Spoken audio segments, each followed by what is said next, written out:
যুক্তরাষ্ট্রের হামলার জবাবে লোহিত সাগরে মার্কিন জাহাজে পাল্টা হামলা চালিয়েছে ইয়েমেনের হুতি বিদ্রোহীরা। মার্কিন বিমান বাহিনীর রণতরী হ্যারি এস ট্রুম্যান ক্ষতিগ্রস্ত হয়েছে বলে দাবি করা হয়েছে, তবে হামলার কথা অস্বীকার করেছে মার্কিন প্রতিরক্ষা দপ্তর। হুতিদের সামরিক মুখপাত্র ইয়াহিয়া সারি জানান, তাদের বাহিনী একটি গুরুত্বপূর্ণ সামরিক অভিযান পরিচালনা করেছে। তিনি দাবি করেন, ব্যালিস্টিক ক্রুজ ক্ষেপণাস্ত্র দিয়ে লোহিত সাগরে মার্কিন বিমান বাহিনীর রণতরী হ্যারি এস ট্রুম্যান লক্ষ্য করে হামলা চালানো হয়। যুক্তরাষ্ট্রের বিমান হামলার প্রতিবাদে পাল্টা জবাব বলে উল্লেখ করেন তিনি।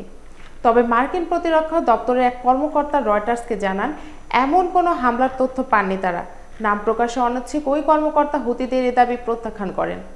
ইরান সমর্থিত ইয়েমেনের বিদ্রোহী গোষ্ঠীতে ঘোষণা দিয়েছেন, তারা লোহিত সাগরে ইসরায়েলের সংশ্লিষ্ট জাহাজের উপর নৌ অবরোধ অব্যাহত রাখবে, যতক্ষণ না গাজার উপর থেকে অবরোধ তুলে নেওয়া হয়। এদিকে মার্কিন প্রতিরক্ষা সচিব পিট হেগসেথ ফক্স নিউজকে দেওয়া এক সাক্ষাৎকারে হুতিদের সতর্ক করে বলেন, যদি যুক্তরাষ্ট্রের জাহাজ ও ড্রোন লক্ষ্য করে হামলা বন্ধ না করা হয়, তাহলে তাদের অভিযানও অব্যাহত থাকবে। এই অভিযান মূলত সমুদ্রপথের নিরাপত্তা নিশ্চিত করা এবং ইরানপন্থী হুতিদের প্রতিহত করার জন্য বলে জানান তিনি। তবে হুতিদের উপর হামলা বন্ধের আহ্বান জানিয়েছেন রাশিয়া। উভয় পক্ষকে সংঘাত পরিহার করতে বলেছে জাতিসংঘ।